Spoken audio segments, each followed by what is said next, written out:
ಯೇಸು ಕರ್ತನ ಧನ್ಯ ನಾಮದಲ್ಲಿ ನಿಮ್ಮೆಲ್ಲರಿಗೂ ನನ್ನ ವಂದನೆಗಳು. ಫಿಲಿಪಿಯವರಿಗೆ 4:4 ಯಾವಾಗಲೂ ಕರ್ತನಲ್ಲಿ ಸಂತೋಷಿಸಿರಿ, ಸಂತೋಷ ಪಡಿರಿ ಎಂದು ತಿರುಗಿ ಹೇಳುತ್ತೇನೆ. ಸತ್ಯವೇದದಲ್ಲಿ ಸುಮಾರು 380 ಬಾರಿ ಸಂತೋಷ, ಆನಂದ, ಹರ್ಷ, ಉತ್ಸಾಹ ಪದಗಳನ್ನು ಉಲ್ಲೇಖಿಸಲಾಗಿದೆ. ಸಂತೋಷ ಪಡುವುದರ ಅರ್ಥವೇನೆಂದರೆ ಉಲ್ಲಾಸದಿಂದಿರು, ಹರ್ಷಿಸು, ಆನಂದವನ್ನು ಉಂಟುಮಾಡು, ಸಂಭ್ರಮಿಸು, ಹಿಗ್ಗಿರಿ. ಆಂತರಿಕ ಸ್ಥಿತಿಯ ಬಾಹ್ಯ ಪ್ರತಿಕ್ರಿಯೆಯಾಗಿದೆ. ಸಂತೋಷದ ಮೂಲ ದೇವರೇ, ಆನಂದದ ಪರಮ ಮೂಲ. ದೇವರಲ್ಲಿ ನಂಬಿಕೆ ಇಡುವ ಮೂಲಕ ನಾವು ಸಂತೋಷವನ್ನು ಹೊಂದಿದ್ದೇವೆ. ನಿರೀಕ್ಷೆಯ ಮೂಲನಾದ ದೇವರು ನಂಬಿಕೆಯಿಂದುಂಟಾಗುವ ಸಂತೋಷವನ್ನು, ಮನಃಶಾಂತಿಯನ್ನು ನಿಮಗೆ ಪರಿಪೂರ್ಣವಾಗಿ ದಯಪಾಲಿಸಿದ್ದಾನೆ. ರೋಮಾಪುರದವರಿಗೆ 15:13. ಯೇಸು ಕರ್ತನು ಯೋಹಾನ 15:11 ಹೇಳಿದನು, ನನ್ನಲ್ಲಿರುವ ಆನಂದವು ನಿಮ್ಮಲ್ಲಿಯೂ ಇರಬೇಕೆಂತಲೂ ನಿಮ್ಮ ಆನಂದವು ಪರಿಪೂರ್ಣವಾಗಬೇಕೆಂತಲೂ. ಯೂದನು 24:25 ತನ್ನ ಪ್ರಭಾವದ ಸಮಕ್ಷಮದಲ್ಲಿ ನಿಮ್ಮನ್ನು ನಿರ್ದೋಷಿಗಳನ್ನಾಗಿ ಹರ್ಷದೊಡನೆ ನಿಲ್ಲಿಸುವುದಕ್ಕೂ ಶಕ್ತನಾಗಿರುವ ನಮ್ಮ ರಕ್ಷಕನಾದ ನಮ್ಮ ಕರ್ತನಾದ ಯೇಸು ಕ್ರಿಸ್ತನ ಮೂಲಕ. ಅಪೊಸ್ತಲರ ಕೃತ್ಯಗಳು 13:52 ಶಿಷ್ಯರಾದವರು ಸಂತೋಷಪೂರ್ಣರೂ ಪವಿತ್ರಾತ್ಮ ಭರಿತರೂ ಆದರು. ಗಲಾತ್ಯದವರಿಗೆ 5:22 ಆದರೆ ದೇವರ ಆತ್ಮನಿಂದ ಉಂಟಾಗುವ ಫಲವೇನೆಂದರೆ ಸಂತೋಷ. ಥೆಸಲೋನಿಕದವರು ಪವಿತ್ರಾತ್ಮನಿಂದುಂಟಾದ ಆನಂದದೊಡನೆ ದೇವರ ವಾಕ್ಯವನ್ನು ಅಂಗೀಕರಿಸಿ ಕರ್ತನಾದ ಯೇಸುವನ್ನೂ ಅನುಸರಿಸುವವರಾದರು. 1 ಥೆಸಲೋನಿಕದವರಿಗೆ 1:6 ಸಂತೋಷಿಸಲು ಸತ್ಯವೇದದಲ್ಲಿ ಆಜ್ಞಾಪಿಸಲಾಗಿದೆ. ಹಳೆಯ ಒಡಂಬಡಿಕೆಯಲ್ಲಿ ಇಸ್ರಾಯೇಲರಿಗೆ ವಾರ್ಷಿಕ ವಾರದ ಅವಧಿಯ ಸಂತೋಷವನ್ನು ಅಭ್ಯಾಸ ಮಾಡಲು ದೇವರು ಆಜ್ಞಾಪಿಸಿದರು.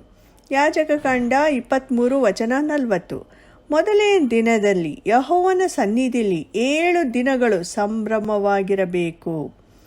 ಜನರು, ರಾಷ್ಟ್ರಗಳು, ಮನೆಯವರು ಸಂತೋಷ ಪಡಬೇಕು, ಪ್ರಕೃತಿಯೂ ಸಂತೋಷ ಪಡಬೇಕು ಎಂಬ ಕರೆಗಳು ಸತ್ಯವೇದದಲ್ಲಿವೆ. ಕೀರ್ತನೆ 32:11 ಯೆಹೋವನಲ್ಲಿ ಸಂತೋಷಿಸುತ್ತಾ ಉಲ್ಲಾಸವಾಗಿರಿ, ಆತನ ವಿಷಯದಲ್ಲಿ ಉತ್ಸಾಹ ಧ್ವನಿ ಮಾಡಿರಿ. ಕೀರ್ತನೆ 68:3-4 ನೀತಿವಂತರಾದರೋ ದೇವರ ಸನ್ನಿಧಿಯಲ್ಲಿ ಹರ್ಷಿಸುವರು, ಉಲ್ಲಾಸಿಸುವರು, ಆನಂದ ಧ್ವನಿ ಮಾಡುವರು, ಆತನ ಸನ್ನಿಧಿಸಲಿ ಉಲ್ಲಾಸಿಸಿರಿ.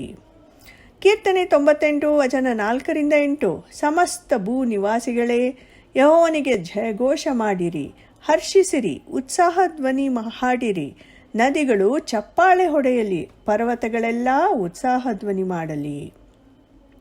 ಕೀರ್ತನೆಗಳಲ್ಲಿನ ಹಲವಾರು ಭಾಗಗಳು ಕರ್ತನಲ್ಲಿ ಸಂತೋಷ ಪಡುವ ನಿರ್ಧಾರವನ್ನು ಸ್ವ ಇಚ್ಛೆಯಿಂದ ಮಾಡಬೇಕೆಂದು ಸೂಚಿಸುತ್ತದೆ. ನಾವು ವಾಸಿಸುತ್ತಿರುವ ಕಷ್ಟದ ಸಮಯದಲ್ಲಿ, ದುರಂತದ ಸುದ್ದಿಗಳ ಸಮೃದ್ಧಿಯಲ್ಲಿ ಸಂತೋಷಕ್ಕೆ ಹೆಚ್ಚಿನ ಕಾರಣಗಳಿಲ್ಲ ಎಂದು ತೋರುತ್ತದೆ. ಆದಾಗ್ಯೂ ಸಂತೋಷ ಪಡುವುದು ಯೇಸು ಕರ್ತನನ್ನು ಅನುಸರಿಸುವವರ ನಿಯಮಿತ ಅಭ್ಯಾಸವಾಗಿರಬೇಕೆಂದು ಸತ್ಯವೇದದಲ್ಲಿ ಸ್ಪಷ್ಟವಾಗಿದೆ. ಸತ್ಯವೇದದಲ್ಲಿನ ಸಾಕ್ಷ್ಯಗಳು ಮತ್ತು ಸಂತೋಷದ ಉದಾಹರಣೆಗಳನ್ನು ನೋಡೋಣ. ಸಂತೋಷವು ಯಾವಾಗಲೂ ಕೆಲವು ಒಳ್ಳೆಯ ಘಟನೆ, ಆಲೋಚನೆ, ಸ್ಮರಣೆ, ಸಂಬಂಧ ಅಥವಾ ಅನುಭವದಿಂದ ಪ್ರಚೋದಿಸಲ್ಪಡುತ್ತದೆ. ನಮ್ಮ ಪ್ರತಿಕ್ರಿಯೆಗಳು ಘಟನೆ, ಅನುಭವ ಅಥವಾ ಸಂಬಂಧದ ನಮ್ಮ ಗ್ರಹಿಕೆಯನ್ನು ಅವಲಂಬಿಸಿರುತ್ತದೆ. ಮತ್ತಾಯ 2:10 ಜೋಯಿಸರು ನಕ್ಷತ್ರವನ್ನು ಕಂಡು ಅತ್ಯಂತ ಸಂತೋಷಪಟ್ಟರು.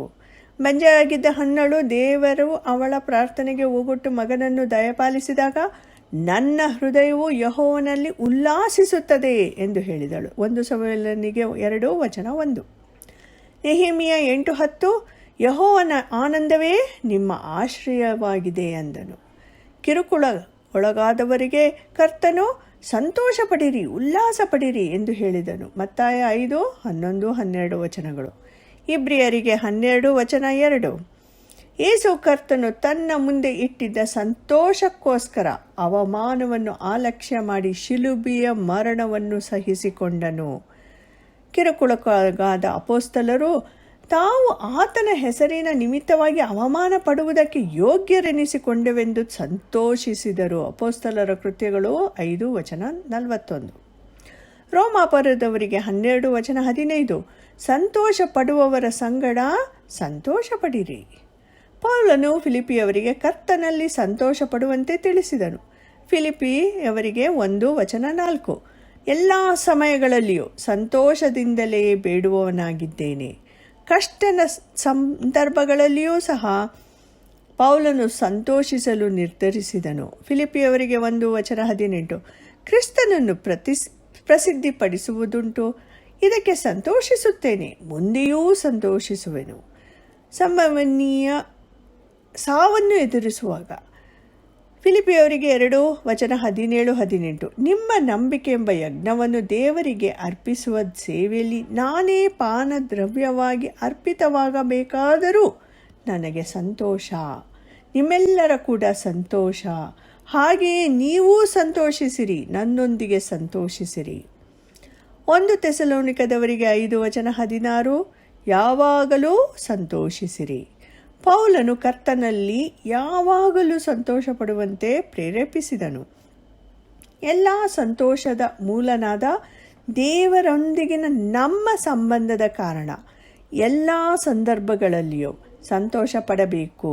ಅದು ನಮ್ಮ ಸುತ್ತಲಿನ ಜನರೆಲ್ಲರಿಗೂ ಗಮನಿಸಬಹುದಾದ ಬಾಹ್ಯ ಪ್ರತಿಕ್ರಿಯೆಯನ್ನು ಪ್ರೇರೇಪಿಸುತ್ತದೆ. ಪ್ರತಿದಿನ ಸಂತೋಷದಿಂದ ಜೀವಿಸುವುದು ಹೇಗೆ? ಕರ್ತನು ನಮಗಾಗಿ ಏನೆಲ್ಲ ಮಾಡಿದ್ದಾನೆ ಎಂಬುದರ ಕುರಿತು ಜ್ಞಾಪಿಸಿಕೊಳ್ಳುವುದರ ಮೂಲಕ. ನಾವು ಕರ್ತನಲ್ಲಿ ಸಂತೋಷಿಸಲು ಕೆಲವು ಕಾರಣಗಳನ್ನು ಪರಿಗಣಿಸೋಣ. ದೇವರಲ್ಲಿಯೇ ಸಂತೋಷ ಪಡುವುದು. 1 ಪೂರ್ವಕಾಲ ವೃತ್ತಾಂತ 16:10. ಆತನ ಪರಿಶುದ್ಧ ನಾಮದಲ್ಲಿ ಹಿಗ್ಗಿರಿ, ಯೆಹೋವನ ದರ್ಶನವನ್ನು ಕೋರುವವರ ಹೃದಯವು ಹರ್ಷಿಸಲಿ. ಕೀರ್ತನೆಗಳು 40:16. ನಿನ್ನ ದರ್ಶನವನ್ನು ಕೋರುವವರೆಲ್ಲರೂ ನಿನ್ನಲ್ಲಿ ಉಲ್ಲಾಸದಿಂದ ಸಂತೋಷಿಸಲಿ, ನಿನ್ನ ಜಯದಲ್ಲಿ ಆನಂದಿಸುವವರು.